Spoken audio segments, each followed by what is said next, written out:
জুমার রাত, বৃহস্পতিবার সন্ধ্যা থেকে নিয়ে শুক্রবার সন্ধ্যার আগ পর্যন্ত পরিমাণের সবচাইতে বেশি করতে হবে যে আমলটা, সেটা হলো দুরূদ শরীফের আমল।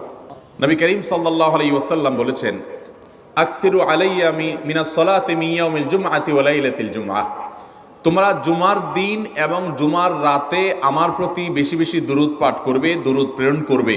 ফা ইন্না সালাতাকুম মা'রুদাতুন আলাই, কারণ তোমরা যে দুরূদ পাঠ করো এটা আমার কাছে পেশ করেন আল্লাহর ফেরেশতারা, এবং রীতিমতো নামধাম সহকারে আল্লাহর একদল ফেরেশতা নিয়োজিত আছে। তারা বলেন, আল্লাহ, হে আল্লাহ রসুল, আপনার অমুক উম্মত, অমুক অনুসারী, আল্লাহর অমুক বান্দা পৃথিবীর অমুক প্রান্ত থেকে, অমুক দেশ থেকে, অমুকের সন্তান, সে আপনার প্রতি দুরূদ পেশ করেছে জুমার দিনে, জুমার রাতে বা অন্য সময়ে। এটা নবী করিম সাল্লাল্লাহু আলাইহি ওয়াসাল্লামের কাছে রিপোর্ট দেওয়া হয় আল্লাহর নিযুক্ত ফেরেশতাদের মাধ্যমে। এই জন্য শুক্রবার দিন এবং রাত, অর্থাৎ বৃহস্পতিবার সন্ধ্যা থেকে নিয়ে শুক্রবার সন্ধ্যা